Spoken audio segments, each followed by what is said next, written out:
Trying to get the juices flowing. Get the juices flowing, baby. Gotta get that bean juice working. It's getting there. I can feel it in my blood. Jesus Christ. Why the fuck did I do this? What's up, everyone? Welcome to the first ever episode of Let's Slate In. My name is John McTavish. And I'm Dylan Ross. And we are Easygoing Studios.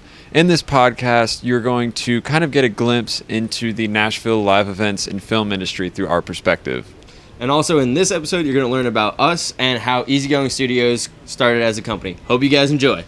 All right, let's slate in. In 3, 2, 1.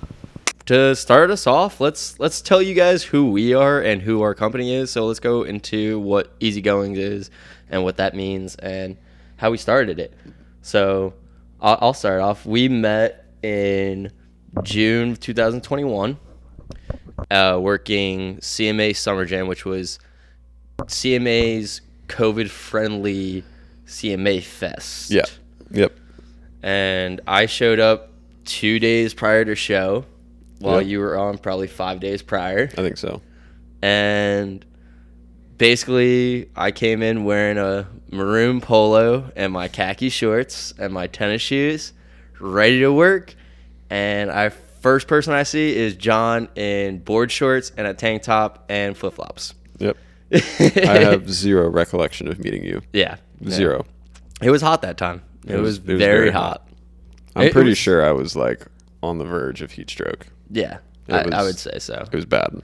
Yeah, and then I had to carry your slack because they All made right. you sit All down right. for some No. air. Like, come on. Like, No, who needs no, air in front? Like, I don't no. want to hear that. We don't need AC I don't want to here. hear that. But we were production assistants for that, and we met, and we just clicked, and we kept in touch over social media when I went back to school in Ithaca, and basically met up again for awards in 2021. Yeah. Yep. And we became friends then, and then I graduated college, moved down here. We started working together a lot more, and we both just decided that we wanted to start our own company from the ground up and do something that's ours. And so we sat down, figured out a name, and you want to tell the story about how we figured out the name? Because it's more reggae and beachy like you. Well, so when starting the company, we both wanted to do our own thing. Like you said, we didn't want to kind of have to be stuck with doing jobs that suck. Not that the jobs we worked on all sucked. A lot of them, most of them were great compared to a few. Mm-hmm. But I think it was also a matter of time for us of where we both have our own wants in the industry. And we got to a point where we're like, all right, I'm ready. I want to start doing this. Mm-hmm. And now, granted, both of us being 23, 24. We almost, were 22 at the time. Yeah, that's unheard of, I would say, in our world. But yeah, like you said, you came over to the house. We sat down and like discussed like if we really wanted to do this. Yeah. And once we both agreed, we were like, all right, let's start looking at names and start spitballing. We had some cheesy ass names. I think we had one of dumb names. Nashville Film Production or something like that. Something it was so stupid. Yeah. And then you said Easy Living Studios, I think was what you said first. Yeah. And I was like, oh, I like that. Because one of my favorite artists, their keyboard player, his name's K-Bong, it's a reggae band, Stick Figure. Shout out Stick Figure. Let's clarify that. Yeah, just had to clarify.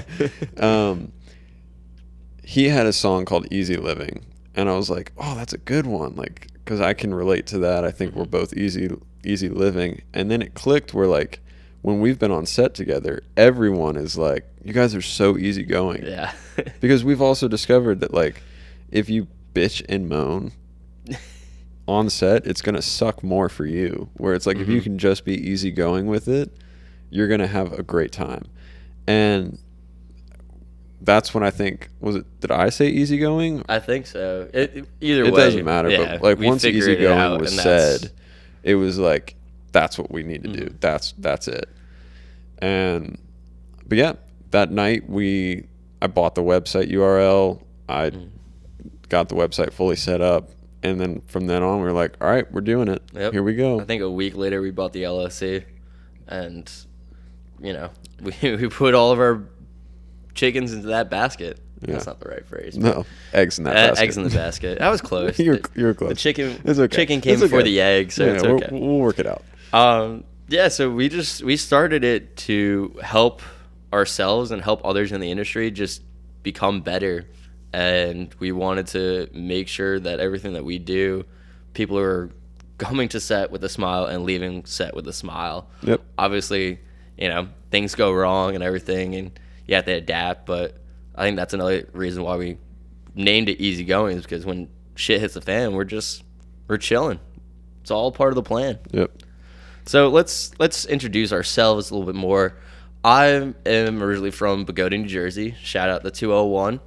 Grew up there, about 10 minutes away from New York City. Then went to school in upstate New York, Ithaca College. Majored in sports media and minored in sports studies. And once I graduated, I moved down to Nashville. And I had some connections with my grandfather working in the music industry, my mom working in the music industry.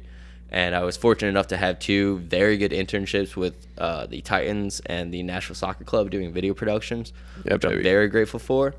And yeah, so here I am 2 years later, year and a half.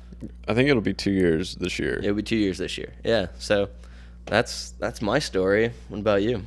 Yeah, so I'm originally from Virginia Beach, Virginia. Shout out 757. 757. Yeah, baby. I grew up surfing, skateboarding, doing all kinds of different like water sports, and got into photography. But I got into the industry through my dad, who is a documentary filmmaker. Scott. Shout out Scott, Daddy Tabby. Daddy Tabby. And yeah, so I've been working with him since I was 10 on countless amount of films. Mm-hmm. And I've always known that like I was going to be in the industry. Didn't know what. At first I thought it was going to be photography. And then the more that I kind of fell into going on sets with him, I realized like, oh, okay, actually I kind of like this film stuff. Like, and it pays more. Like this is. It's nice. It's real nice. I like this a lot. And so then I came out and visited Nashville in 2018 after I graduated high school and fell in love with the city. Absolutely fell in love. There was just city. The vibes of this place. I've always compared it to a mixture of Portland and New York City, where it has kind of a big city feel because it is so spread out, but it has a creative aspect of Portland, and Portland is very creative, at least when I was there in 2018. I don't know what it's like now, but I don't know. I fell in love with the city. And then fast forward post-COVID, I moved out here in July of 2021, and then within like 2 weeks was when we met at Summer Jam. Yeah. But yeah, that's how I got here. I want to pause real quick. I see that SD card. Is that supposed to be in that? Oh, no. Okay. I saw that, was like, oh shit. No. I'm not that much of an amateur here. No, I just I remember rules 1 and 2. I remember rules 1 and 2, okay? I just had to check. I remember rules 1 and 2. Are we keeping that in? We'll keep that in. Yeah, we're going to keep it in because John doesn't think that I remember my rules. Which why don't you explain rules 1 and 2? All right.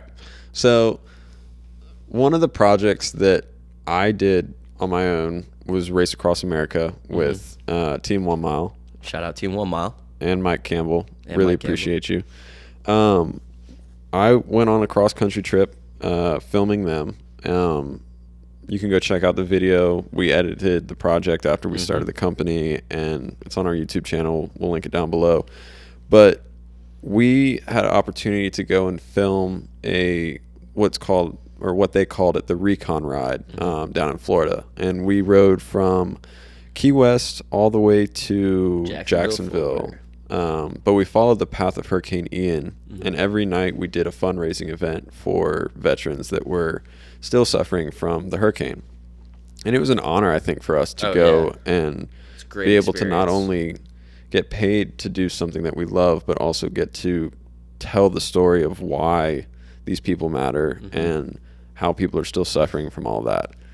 And thankfully we get to go do it again this year. So I can't wait for September. And we kind of left this out of the project just because of the project was more heavier than funny. So we didn't really want to put in a lot of comedic jokes and stuff that were on the trip just because of how deep of a project it was. But there was one guy in particular. His name was Ken Corey. Love him to death. He was hilarious. And then there was another guy named Wayne Dowd. Dowd, yeah. Dowd. D-O-W-D. That's right. Sorry, Wayne. But he was a retired Navy SEAL, and Ken was a retired Marine. No, Air Force. Sorry, it's been a while, guys. And Ken was the life and energy of the group. Yeah. He was so charismatic, always out there talking to people, and just had so much energy. You can put a brick wall in front of him, and he'll get that brick wall and laugh. Yeah. That's how funny and charismatic this man is. And it got to a point where he was being so funny and just out there during like our team meetings that Wayne was like, Ken, one rule. Excuse my language when I say this. One rule. Shut the fuck up. And so throughout the whole trip, like he would always just like show him the finger. One rule. Like calm down. What's rule number one? What's rule number one? So then fast forward to the end of the trip. We are sitting in the hotel lobby waiting to go to the airport because we didn't even think that like our hotel would kick us out. So they call us at noon when we had like a 10 a.m. checkout, and they're like, hey, are you guys leaving yet? We're like, yeah, I thought we had the whole room. They're like, no, you're checking out at noon. I'm like, oh, all right. I even asked for like a delayed checkout. We're like, we gave you the delayed checkout. Yeah. And total side note, that was the worst travel trip I have ever had in my entire life. We spent 6 hours in the Jacksonville It was airport. longer than that. Was it longer? Yeah, because it got delayed. Yeah. We were probably there for like close to 9 to 10 hours. Yeah, it was the same night as the Taylor Swift concert at Nissan, where it rained and everyone went crazy. It was... But besides the point, rule 1 and 2 stemmed from... We're down in the hotel lobby looking through the not through the furniture, looking footage. through the footage, and I'm looking through, like, we split up the days because it was like 8 days of filming. So I'm going through the first 4 days. He's going through the second 4. And there's just clips where I'm like, bro, this is completely out of focus. And then there would be like this really cool shot of like the team prayer that Chaz would do every morning. And like the mic wasn't on. And I'm like, oh my God. And it became a thing where I was like, all right, rule 1. In focus. Make sure it's in focus. Rule 2. Make sure the mic is on. So moving forward, every time that we are filming or doing anything together, I'm like, rule 1 and 2. Rule 1 and 2. Can't forget it. Yeah. And it was, it's funny. But let's go back. So you're from the beach. I'm from Jersey. We recently got snow in Nashville. I know. We got about, I want to say about 4 to 5 inches because it's a lot. I think it was more than they were calling for. Oh, yeah. For people that don't know what it's like when you live in a state where they're not used to snow and you move from a state where you're used to snow, it's 10 times worse than anything in the world. Because everybody shuts down. Everybody, there's no plows. There's no salting. Yeah. Which, like... Well, like, in Virginia Beach, I never knew of, like, the salting and stuff. Like, because most of the time, if it snowed, it would be melted in within 2 days because we would have a warm front in the middle of January come through. But... Yeah. But we had a great day yesterday. We had our neighbors come over. Yeah. We were playing some Call of Duty in our living room while it was snowing out. You know, living like back in high school days. I know, dude. It felt so good. And then we went to a park and went sledding, and it was literally filled with adults. Like, I was shocked to show up there, and there was like people pulled up cars onto because it was a community center. Yeah. And there's this massive hill. And they threw like cars pulled up next to the like tennis courts right there. Mm-hmm. People were outside drinking beer and Blasting music. It's like noon at this point, like maybe it was No, closer to it was like 1 or 2. Yeah. And because I forgot we went on the hill down by our Mhm. house on the concrete, and then I was like, you know what? Let's go find some like grass. Like Just this in case hurts. we, like, hit Bust our their heads. ass like I did. Yeah. Show the clip. Yep. Well, the clip stems from I've never gone snowboarding before, Mhm. which is where the board sports kind of comes back. Where like I've grown up surfing, skateboarding, boogie boarding, body surfing, like Yeah. anything and everything that you can do with a board, I've done except snowboarding. And Grayson, our roommate, And our drone operator, shout out Yep. Grayson. Yep. He had his snowboard. I don't have snowboard boots, so I just had my blunt stones with like 4 pairs of socks on, and I had like a little bit of gap in them and everything. And I was like, I had a little liquid courage going. Oh yeah, for of sure. course, of course. We That's why were you didn't get hurt. we were well. I'm feeling it now. But yeah, the first one I fell down a few times, and then I got back up again and had Grayson film me, and almost got down to the end. There was like this little hill that they made a jump, and I slipped out at the last second and just whiplash so hard and hit my head back. And what made it even worse is there was a kid that was trying to race me, and he was talking shit the whole way down. I get down there and feel like I just got cracked in the side of the head with a wooden bat. And he's down there like, dude, I schooled you. I went way farther than you. And I'm like delirious. I'm like, what? I forgot. I didn't even know we were racing. You went down like 10 seconds before I even got down the hill. But it was so much fun. And then we came back here and played poker for a while. And then we watched football. And Yeah, don't remind me. The Eagles lost. I'm a big Eagles fan. yeah. Shout out Jason Kelsey, legend for Philadelphia Go Birds. sports. Go Birds. They'll come back next year, hopefully. But it was a great time, and it was crazy how much we as adults enjoyed it versus where as a kid. So we're gonna move on to another segment about a topic that we get a lot in the industry of going to film school versus not going to film school. Ooh. I went to you can call it film school. I went to school anyways, for video production and TV production, all that kind of stuff. And it was very different than what John had, where he had a family member that was able to teach him everything.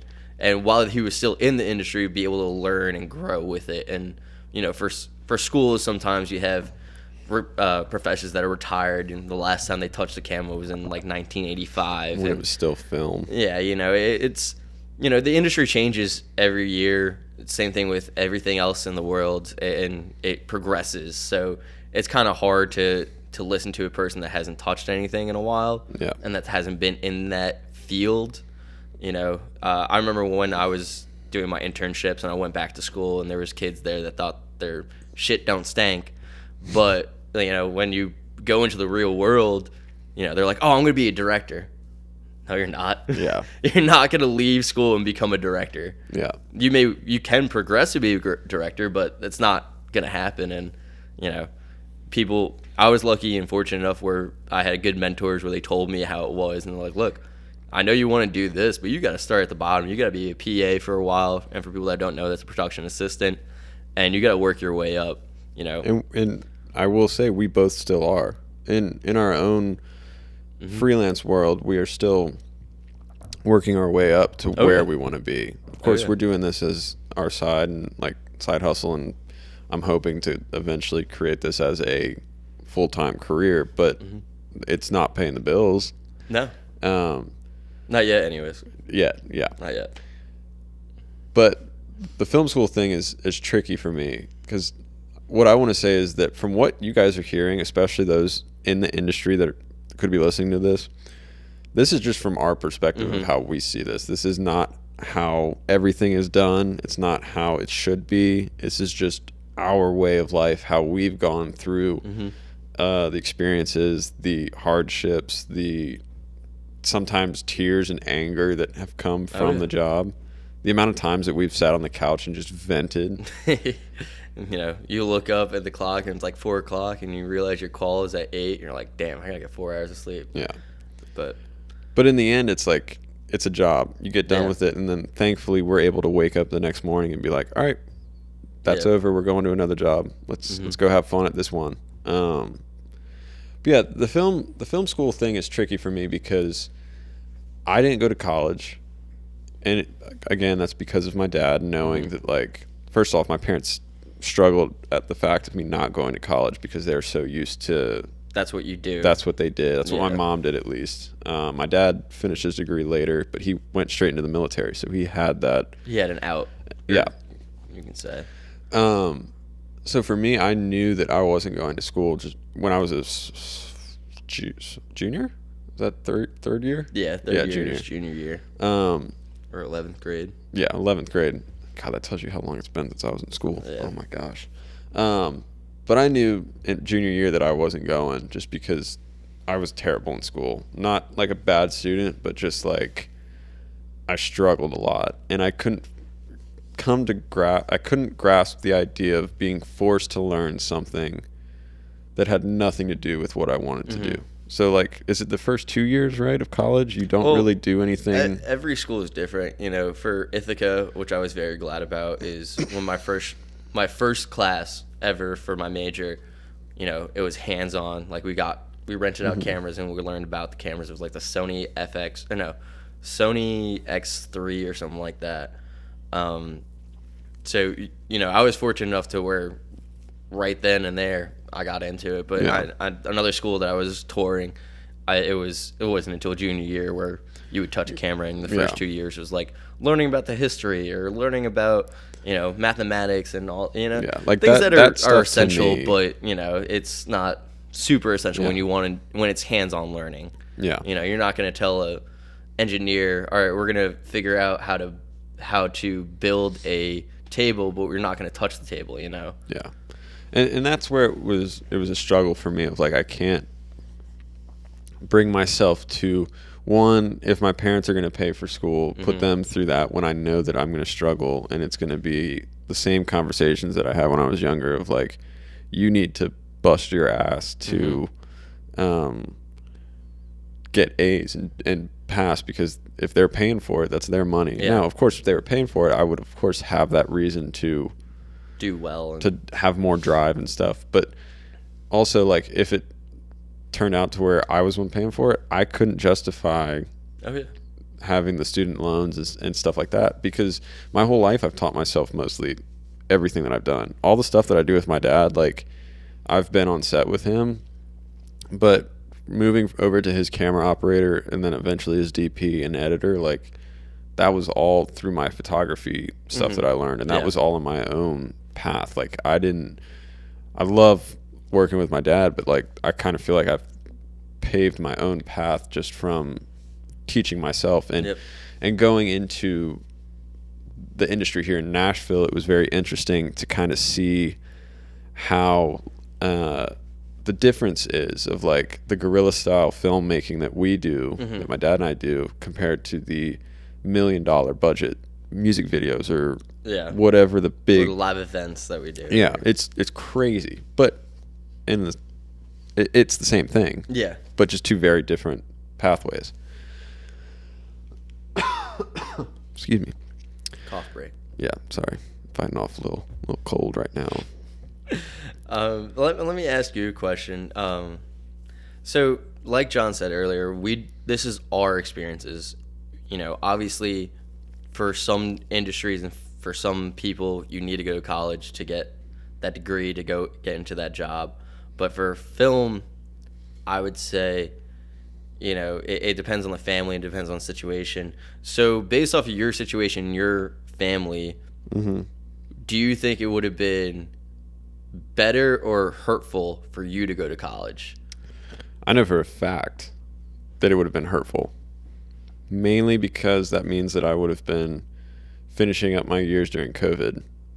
And with how ADD my brain is, to be able to wake up in my own bed, go on Zoom, and go into a class and fake it and like search up the answers and cheat, which is terrible to say, Yeah. but I know for a fact that that's what I would have done just to get through. That's what I did. And so it was like a blessing in disguise of seeing that, and like seeing the toll that it took on people too during that time of like during that time, I feel like I was the most creative I've ever been with my photography because I was shut down for 4 months. I needed to figure out stuff to do. So like I would just walk around my neighborhood and take self-portraits and photos, and we'll put up some of the pictures just to kind of show, but like I had nothing else to do except create. So it was like, it was so much fun. Like my buddies and I, we built a climbing wall, and I filmed a whole series on that, and like went climbing on the Eastern Shore, and the 4 of us quarantined together. Like it was by far the highest I've been creative wise. Like that creative high was so inspiring. Like every day I'd wake up and do something, and I was watching Peter McKinnon and all these guys on YouTube, and like the people that inspired me, like Ben Brown and all these people that like I kind of grew up on that YouTube teaching generation. Like YouTube University. And really it is, and like I wouldn't be doing this stuff if it wasn't for like Ben Brown. Like he was the guy that convinced me to get a camera. Now granted, I haven't watched him or know what he's up to in life now in years, but like he was still the first guy that I was like, oh wait, I can take photos of surfing. Like never forget your roots. So it's cool. But yeah, I would definitely say it was a bad choice if I had gone. Okay. Well, I'll talk a little bit on the good side of college. You know, for my experience, I did go to school during COVID. You know, I was fortunate enough to have an internship during the first half of COVID. That's when I was working with the Titans. So I was living down here by myself in a little shack apartment, and you know, working from home. And the one time I went into the studio was the day before the outbreak happened. If you guys remember the Bills-Titans game, where it was canceled or it was postponed for a week because the Titans had 13 players out with COVID or something like that. And then right after that, you know, no one was allowed to go into the studio unless you were a A-list person in the organization. No one was allowed to go to the office unless you were that high. So I was working from home, barely going in. You know, it was very weird and awkward. There was a voice crack there. But it was very different. And then once my internship was over, I moved back home. I was barely going in. I woke up at 8 a.m. every day to go to school. And then once 4 o'clock hit, I went to work in the warehouse and driving a forklift for 4 hours, five hours. You know, so it was very different. You know, COVID definitely messed up everyone's schooling experience. You know, everyone says the best year of your college career is your junior year, and I didn't have a junior year. My junior year was working from home and going to school at home, not seeing my fraternity brothers, not seeing my girlfriend at the time. You know, it was hard. It was very weird, and it was hard for everyone. But besides the COVID aspect, I think college is very good because you build your social life. You get out there, you meet more people, you have a community itself in your environment that you can find. You know, for me, I found a fraternity where I met 40-something people that I can call brothers for life, and you know, that's how I felt home. You know, it was with them, and so college is different for everyone, and the hardest part is finding the right school and finding the right friends. And that's why I think there's a lot of transfers. That's why I think that a lot of people take a year off. A lot of people do things that they normally wouldn't do. And it's because it's different. College is different. You know, it's the first time ever in your life where you are an adult without your parents watching you and watching every move. Yeah. And some people will take that as a wake-up call. Some people take it as, oh, this is 4 years, I can fool around. Some people just take it as you know, whatever they want. So it's definitely weird. It's all about what they want, what that person wants, and what they want to do. Yeah. And college is definitely, I think it's something that the option should be given to everyone, and it's up to that person to decide if they want to go or not. I don't think it's, in my opinion, I don't think it should be forced on anyone. No. I don't think it should be a requirement for everyone. If like, I guess that means the same thing in a way, but like, I don't know. That's just my personal opinion on it. But it's tricky. Yeah, 100%. And, and the thing is, because I feel like the college that we're talking about right now is also kind of different than the film side of it. Yeah. Because granted, the film side of it is great because you are getting that hands-on experience. You are getting to create these short films and stuff. But the way that I see it, because this is from my perspective of it, if those 4 years you're in school working on short films and stuff, and you think, oh, I'm going to be this badass director as soon as I get out. I mean, you might be, and props to you if you are, but that rarely happens, because during those 4 years that you're making short films, I'm working in the real world on set, working movies and stuff, and working up the ladder of the industry. Because like we said earlier, you start at the bottom as a PA. And you should. Everyone should, because that allows them to kind of see the industry as almost like a world, in a way of like, there's so many different countries that you can go to. You can go to the grip and electric side. You can go to the producing side. You can go to camera, lighting, directing, script. Like, there's so much in the industry. Let's put a counter up of how many times we've said that. There's so many avenues to go down that starting as a PA is great, because it opens that world up of like, whoa, okay, I really thought I was going to be a director, but I really like doing the G&E, grip and electric, or I really like being a gaffer or whatever. The great thing about a PA is that you can do that. You can go around set, introduce yourself to the head G&E, and be like, look, I want to learn more about this. Do you mind if I just, if I'm not doing anything, can I come over here and we can just talk and you can teach me things, But you just have to have the drive to want to do that. Yes. Because I have worked with a lot of PAs that will just sit and wait to be told what to do. And you're not going to get called back on jobs if you don't have that drive. Yeah, that's true. Sorry, I didn't mean to cut you off there. That's exactly right. And, it's, if you go to school and you come with the arrogance of, I went to school and I'm better than you, you're not going to do well.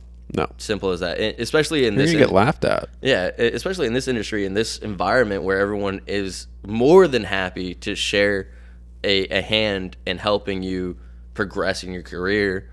If you're coming in here with your, I'm going to say it, your New York attitude of bigger, better than you, no one's going to want to work with you. No one's going to want to be like, oh, you know what? That guy, David, he's really cool, At least I would say here in Nashville. That could fly in New York or LA, because it is a cutthroat industry out there. But here, I was shocked to discover how caring and happy, and no one was fighting for each other's positions here. Please excuse Sadie. She's barking at our neighbor. So Nashville, because we were talking about the cutthroat attitude. Yeah.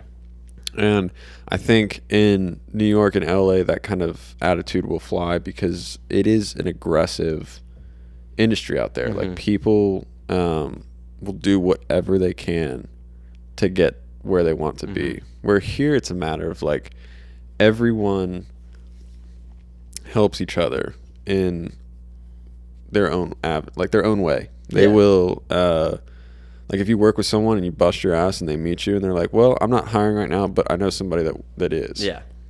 And they'll pass the contact on and do these things to help everyone succeed, because, and I would say right now, I think is the best time to be in Nashville working in the film industry, because it's finally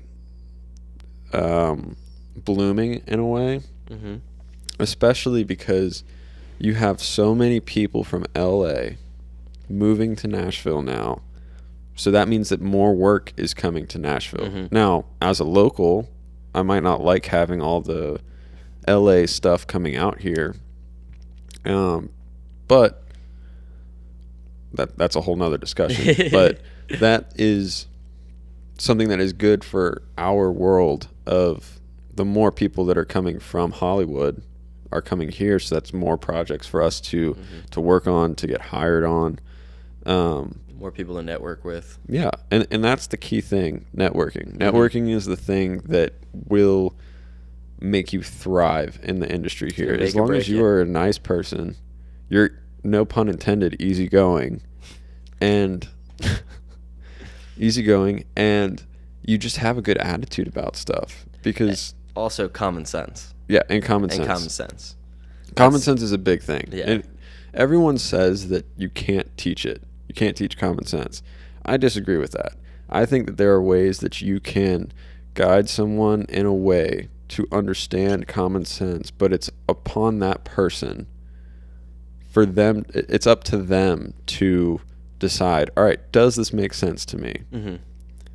Because everyone can learn like that. Oh, yeah. And in my opinion, I think, because the amount of people that I've helped and taught and done stuff with, of like, it was from a book. My old roommate and I, and then our buddy Joe, we started a company, and it was a climbing company. And there was a book that we read, and I'll put the picture up. I can't remember the name of the book right now, but the key thing in there was like, snap the banana. That's what it was. Snap. Because if you don't commit to something, just like if you don't commit to snapping a banana in half, it's going to turn to mush. So if you don't commit to what you were trying to do, and some pretty good advice right there, it's going to smush. Yeah. So that's the one thing that I pulled from that. But what I was getting at is, for the teaching side of things, for me, and I've been a teacher since I was 13 as a surf instructor at Surf and Adventure. My mom's a teacher. My dad taught for a little while. Like, it's just kind of, I never thought I would be a teacher, and then I realized all the stuff I was doing, I was teaching. And the thing out of the book that stood out the most to me was, it said, don't give someone the answer before they have the chance to learn it for themselves. Give them questions to find out how to get to that answer. Okay. Yeah. So, for example, in climbing terms, if there was like a route that they were climbing, if I tell them what their next move is, they're mentally not going to be able to figure out how to achieve getting to those next 3 holds, because that could be a make or break for them. If they hit a plateau, for example, and they've been struggling at like a V8 or not climbing really hard, and then they break through by figuring out themselves, they could skyrocket to be the next biggest climber, or in their town or wherever. Yeah. But I feel like that quote, and that's probably not the exact quote, but it's close enough, I would say. That quote tends to, and it's in normal day life. Like, you can use that in normal day life. And so I think that's like a great way to also go back to the common sense thing of like, how can I give you questions to like, all right, let's say they plugged in a power strip 2 or 3 times and made a chain to give power to a table. It's like, all right, man, so look, we've got some stuff over here that is made for this. Like, do you think it would be smarter if we changed it up a little bit? And then, of course, they're going to come back with like, well, what do you mean? And I'm like, all right, well, look at our supplies. Yeah. Look at the tables that I did. I know you're green, and green is brand new to the industry. Yep. And let's see. And he was like, oh, well, you use an extension cord. There we go. Yeah, let's try that. Let's do an extension cord, and then we'll do a power strip for the table, so they have multiple power. And then from them, for them, that kind of clicks in their mind of like, oh, okay, I'm going to use that on the next one. But I didn't give him the answer. It was more of helping him find out how to get to that. So now I'm kind of going on a ramble about common sense, but that's like, for me, what I see. You ask them questions for them to learn. Asking questions helps you learn no matter what, you know. If you didn't get something in school, you raised your hand and it was like, can you explain that? And the teacher would be like, okay, so how we got X was divide by 3, you know, all that. So asking questions is never weak. It's never hurtful. It doesn't make you look stupid. It doesn't. It actually makes you stand out in the industry, especially if 100%. it's in another department when you are a PA and you're helping them. And you're like, oh, so how does this work? Like, is this because of that? And to them, they're going to see that you are showing interest, and to them, that's somebody that they can mold and teach and turn into the next generation. Yeah, everyone that I've worked with, I try to teach them my job as well as their job and help them. It's the whole industry is based off of each other. Yeah. If one department falls, the whole thing crumbles. Yeah. There's a reason why everyone has to work in coexistence and you have to work together. That's why department head meetings are so important. That's why pre-production is so important. Post-production is so important. All those little things that people don't think about, that's what makes the better ones the great ones. All right. So I think we should close off that section, that segment. Do we want to talk about like what's probably some of the best gigs that you've worked on? Let's do it. What would you say, Dylan, was your favorite job of 2023? Favorite job of 2023? I would say Austin for CMT Awards is up there for me. Okay. Recon Ride is up there as well. Yep. I really and truly believe that CMA Fest, where all three of us worked together, was a really good one. That was fun. I thought you were going to say Farm Tour. Farm Tour was a lot of fun too. I love Farm Tour. But I think personally, CMA Fest this year was like that was so much fun. It was the eye-opening moment for me. Like, I made the right decision of moving down here. It was a lot of work, but it was a great show.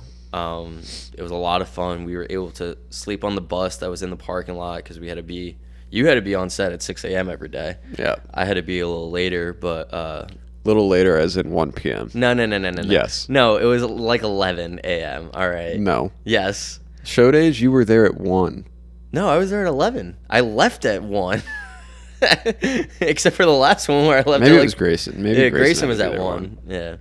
I just knew that I had to be in the dining hall by 7:15. Yeah, but that was a lot of fun. That waking up to see just Nissan Stadium as your mirror, the skyline as your sky, right. like it's amazing. Yeah, it's amazing. That was fun. Yeah. What were some of your best gigs of 2023? Recon Ride was definitely my favorite. Now that I've had time to think on it, I really enjoyed Fest. CMA Fest was great. There was a couple CMT projects that we worked on that I really enjoyed, like the Georgia Crossroads. was fun. Georgia, that was the one. Georgia was fun with Tyler Hubbard. Well, that was cool because of all the fishing I got to do. Yeah, you were the fish. You were the bait master. So much fun. I never thought ever in my life that my boss would tell me to stay down and teach all the producers how to fish. I was literally told that my job for the day was to hang out with the producers while they fish in case they catch something. That was amazing. And what makes it even funnier, the whole time, everyone was like, how the hell is he catching all these fish? I couldn't catch shit. I think I caught like 10 you caught 10 or 11 fish yeah. throughout the 7 days that we were there or whatever. Yeah. But like that was so much fun because like we all got to stay in the hotel together, rode out that massive storm that came through and like ate pizza and drank wine in the hotel room and like that was fun. That was a good time. Getting to work with a dock crew was cool on that one. Yeah. That was a beautiful, or no, that was, is it Sycamore Falls? Or Farms? What was? Oh, I don't remember the name of the place. Oh, man. But it was some place in Georgia, like 30 minutes. No. Not the one here in Franklin with the, the bow. No, the boat was Georgia. Taylor. Wow, Taylor. I'm you're mixing up so many things. Georgia, had the bow hunting, the the golfing, the golfing, the boat. Yeah. Dock crew on that was so much fun. That's where I took a nap. You and Bean fell asleep in the minivan. Well, they didn't have enough people on the pontoon boats that they rented, and thankfully we didn't go because I heard it was so hot and it was miserable out there. So like we turned on the AC in the minivan, and they told us we had to stay there in case we needed to go pick something up. And I put the seats down in the back and knocked out. I was out for probably a solid like hour. Yeah, and I stayed up and I filmed it. Yeah, that was fun. Yeah, I would say Georgia. So definitely Recon Ride was number one. Fest is up there, but then I think going to Georgia was a good time. Was up there for sure. Just because like getting to work with the dock crew was so much fun. Well, you learned so much, and getting to work with Brian Skinner and Josh and Fig. Mike Fig, and getting to learn from all those guys and David Trinkle. David Trinkle, how could we forget Trinkle? Like that was so much fun. Like those people, those names have kind of been the inspiration to why we keep doing this. Yeah, because of those connections that we've made throughout our work. And the funny thing is, those are also probably some of our biggest supporters in this as well. Yeah. Well, did you hear Fig talking the other day? So we went golfing, and we ran into Mike Fig at the golf course, and he was like, "Man, I was talking about you all today," and because they have a golf league with like 40 people in the industry. Yeah, we need to just get our strokes down a little bit, and we'll get in there and win some of that money. We're a bit rusty. We're coming for you. Yeah, coming for that money. Yeah. Ka-ching. All right.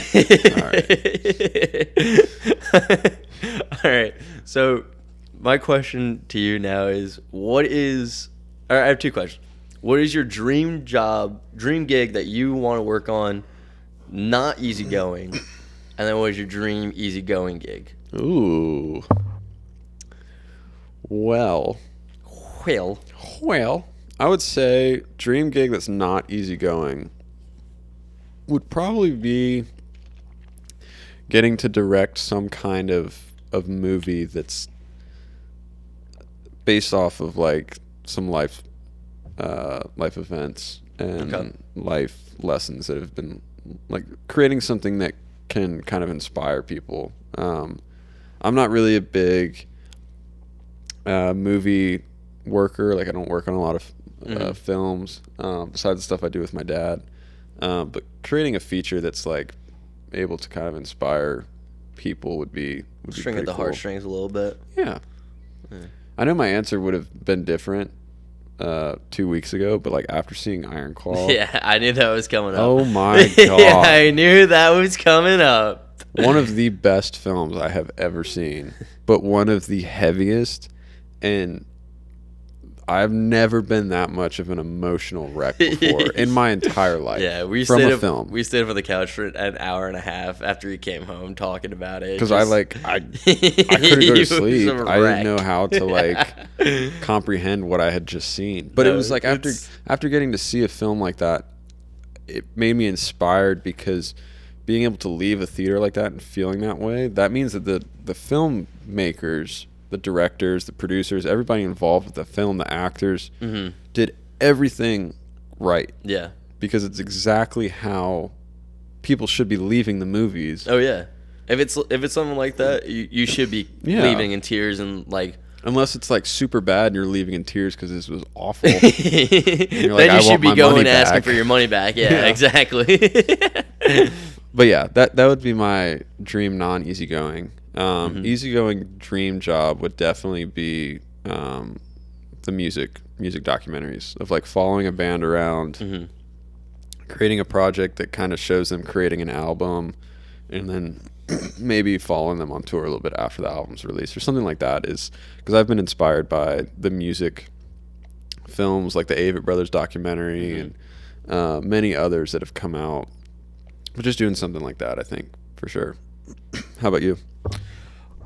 Non-easygoing, I would say being the sports director for Stanley Cup playoff game. That is that's the dream right there. for people that don't know, sports directors are the ones that, are calling the camera angle cuts and all that, running the show, getting, storylines, what to talk about. And in my opinion, a good sports director can really improve the game and the watching experience for the viewers and for the fans. Easygoing gig, I would say, a hockey documentary following some of my favorite teams, following the players, and Yeah, that'd be cool. Their life basically. That's something that I would very much love to do. Let's make it happen. Yeah, well, we will. All right. As we slowly wrap up, we're gonna ask one last question. What is some of the best work advice you've been given?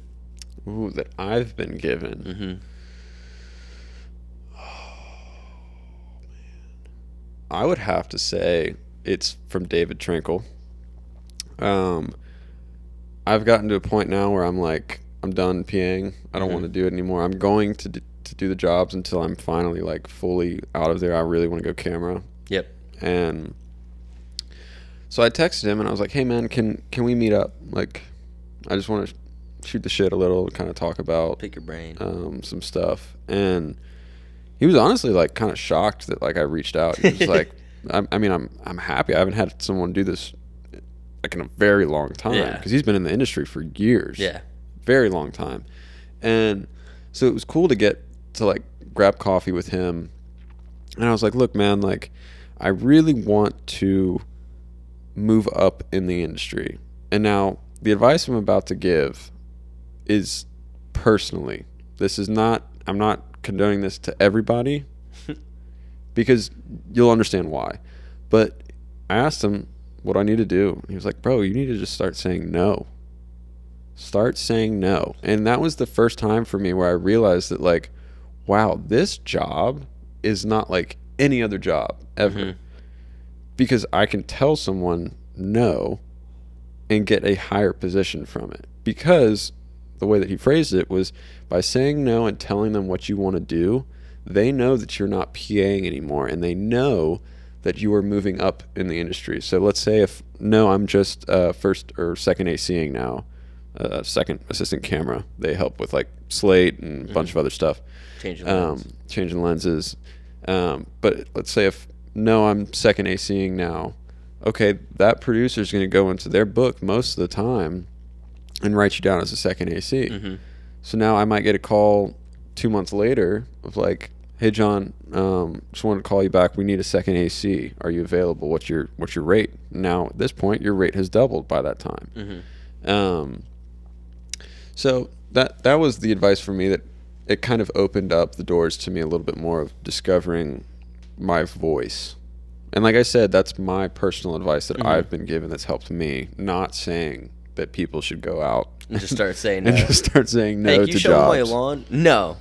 Can you give me? Well, no, that's up to you. But I'm saying like in the industry, like people shouldn't go out and just start saying no just because they don't want to do the job. Yeah. I mean, you can if you want. If you want, yeah. But yeah, that's for me the best advice. What about you? For me, I would say it's a bit of a two-parter. Always come into work with a smile and leave work at home, or leave work at work. Don't bring it home. And we failed at that. we brought it home, but only to rant and then leave it at work. Yeah, all right, you gotta blow off some steam every once in a while, you know. And then the final one is treat everyone with respect. Mm-hmm. Treat everyone with respect, because something that my professor taught me is respect is not earned, respect is given, and everyone should be given respect. Yep. If you have to earn respect, that's someone's respect you don't want to really earn, because they should treat everyone with respect right off the bat. Mm-hmm. So treat everyone with respect, leave work at home, or leave work at work. Now you got me messing up my advice, and always come to work with a smile. Hell yeah. But all right, so that's pretty much the end. But what we're gonna do is, to wrap up every episode, we're gonna give a shout out in the industry, And our first the Nashville industry. yes. We want to highlight some of the people that have, like we said earlier, not only inspired us but also like have helped us on a more personal level than just work related stuff. Yeah. To get it started. Before you say that, you just remind me of a good thing to say. The people that you meet at work can also be your best friends and could be your friends outside of life and be your mentors outside of work. It's the people that you meet on set are people that you're going to see every day, and they're going to want to make sure the best is for you. All right, so who's your shout out, John? Shout out is definitely the Figlio brothers, Mike and Tommy. Tommy Fig. They are the best. Great humans. I've learned so much, mainly from Mike. Tommy and I, we've worked a lot together. He's a great dude, but Mike and I have connected on way more of a personal level than work. Like going to Georgia, like we said earlier, him and I talked out when I was out drinking with all the camera guys.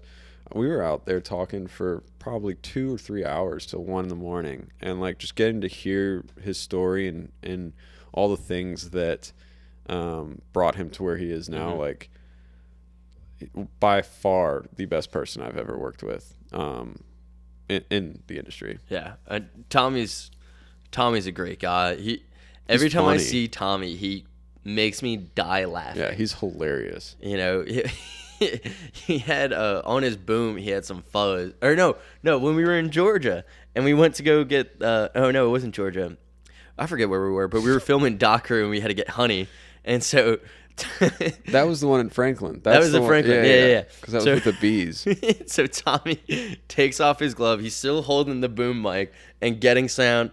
Gets his finger in the hive. Gets the honey. Puts it underneath. He has to go underneath the flap. Goes like this and goes.